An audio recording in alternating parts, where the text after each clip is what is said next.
Bakubus MMC şirkəti Bak Elektro ASC ilə satın alma müqaviləsi imzalayıb. Bak Elektro ASC Bakubus MMC şirkətinin sifarişi əsasında Suraxanı rayonu Zığ yolu 95 ünvanında yerləşən avtobus parkında 0.4 kW daxili elektrik sisteminin qurulması işlərini həyata keçirəcək.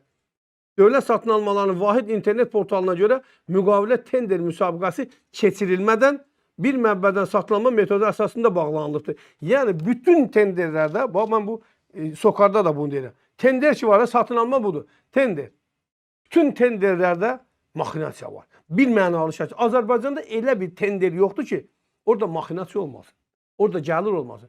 Burada da bu necə elə? Bəzən görürsən ki, məsələn tutalım ki, hansısa bir nazirlik, bu təbrik də ola bilər, bu Müdafiə Nazirliyi də ola bilər, daxili qoşunlar da ola bilər, nə bilim sərhəd qoşunlar da ola bilər, nə bilim yemək verən də, belə deyək. Yeməyi kim verir? Səhiyyə Nazirliyi. Məsələn, gedir müqavilə bağlayır çörək zavodu ilə, güya tender elan edib. 4 dənə, 5 dənə zavod var, bu zavodlar yaxınlaşırlar, deyirlər ki, qardaş salam aleyküm, aleyküm azam, mən təklif edirəm 65 qəpiyəlik çörəyi sənə 60 qəpiyə. Adam özünə münasib adam ki tapdı, məsələn, məndən razılaşacaq. Deyir ki, qardaş, mən çörəyi tək səndən götürəcəyəm. 65 qəpikdən pulu vuracağım. Oy mənə yenə ki 3-5 qəpik, 10 qəpik var ha. Burada mənə bu qədər atqat verəsən. Və anlaşırlar. Anlaşandan sonra müqavilə bağlanır. Pul qanunla köçür. Bax ha. Qanunla çörək alınır. Və bunu araşdırmaq, tapmaq çox çətindir. Çünki niyə? İki nəfərin arasındakıdır bu danışıq. Hə, tutarsan bu iki nəfərdən birinin qulağını bəhd vurarsan, başlayır deyə mə eləyəndə biləsən ki, artıq bu atqatı alıb. Mən indi Sahil Babayevgin o məşğulluq heyvanları ilə bağlı açıqlamaları verəcəm ha. Hər kəs baxır, Sahil Babayev Siyavuş Novruzova ki, üstündə çəmki deyə orada parlamentdə dedi ki, xahiş edirəm danışma fikir verginə. Bilmədiyin şey haqqında danışma. Düz deyilmiş. Siyavuş anası ölmüş, xəbəri yoxmuş ki, nədən danışır. Elə mən də Siyavuş kimi nədən danışdığımı heç bilmirdim. Və iddia edirdim ki, xaricdən bunlar xəstə heyvan gətirirlər. Sonra bəlli oldu ki, qardaş bu xaricdən gəlmir. Bunların gördüyü iş pisi nədir? Elə iş görərlər ki, şeytan bunlara məhdəl var. Bir də şeytan deyir ki, qardaş, mən burada nə işim var? Çaşır, şeytan bura gələndə çaşır.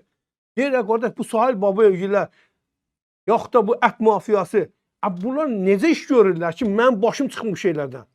Fikrin zatı, ona görə şeytan bura gəlməz. Şeytan gəlsə də bizə dərs öyrənməyə gələr. Ona görə bizim atalar məsəlində nədir? Şeytana papış tikirik, deşik qoyuruq. Ki, papaq. Şeytana papaq tikirik, üstündə 5 dənə də deşik qoyuruq. Sonra bir məsələ, şeytana papış tikirik. Papış o uşaqların ayağına gedirlər, balaca. Yəni, bu ölkədə şeytanın yeri yoxdur, qardaş. Necə düz adamlara yeri yoxdur burada, elə də şeytana da yeri yoxdur burada. Bu xüsusi bir qrupdur, xüsusi bir varlıqdır buradakılar ki, bu varlıqlar bu ölkəni belə rahat şəkildə dağıda bilirlər. Qalib şirkət görüləcək işlərin qarşılığında Bakubus MMC-dən 15 milyon 667 min 184 manat 86 qəpik pul alacaq. Gör ha, bunlar o qəpiyi də oraya qoyublar 86, 15 milyonun içində bir dənə də 86 qəpik qoyublar. Yəni biz bu qədər təmiz oğlanıq, hamamın yanında oluruq. Təmiz ipiz. O şeylər usta deyir, çistdir oğlanlar bunlar. Buna çist oğlan çünki 86 qəpiyinə qədər. Yəni bizim dövlətin pulunda gözümüz yoxdur. Tövbə. Allah bizim yalansa gözümüzü çıxarsın. Əgər biz dövlətin puluna xor baxırıqsa, yan baxırıqsa, Allah bizim gözümüzü çıxarsın. Amin inşallah. Allah çıxarsın. İnşallah da çıxardar. Dövlətin, xalqın puluna bu yan baxanın Allah gözünü də çıxarsın, qulağında tutsun. Dili də lal olsun inşallah. Onun ardınca bir başqa bir məlumat paylanılır. Həmin Bakubus Çinin BYD Avto şirkətindən aldığı 160 ədəd elektrik avtobusu və onun şarj aparatına 86,9 milyon manat pul ödəyəcəkdir. Yəni belə də 87 milyon. 87 milyon pul ödəyəcəkdir dostlar. Avtobusun şarj aparatına. Bu aparat nədir, mənim başım çıxmadı. Beləliklə, bir elektrik avtobusu və onun şarj aparatı 550 min manata gəlib çıxacaqdır. 550 min manat. Qardaş, bu avtobusun elə özü 200-300 min manatdır. Necə oldu bunun şarj aparatı 550 minə başa gəldi? Bunu kim yoxlamalıdır?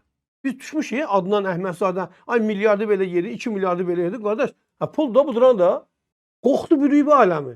Sən iyi hiss eləmirsən, o demək deyil ki, iyi yoxdur. İyi bürüyüb hər tərəfi. Cəmaət boğulur.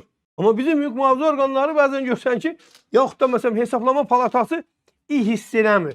Deyir, mənim burnumda o hiss yoxdur. Hiss elə də gör necə qoxur bir. 200 min manatlıq avtobusa, 160 min manatlıq avtobusa 550 min manatlıq şarj aparatı alırlar. Bu yekədə bir aparat alırlar, yarım milyona bir dənəsi. Və nə getdi buradan? 87 milyon yallah getdi. Bu da belə. 87 milyon kişi.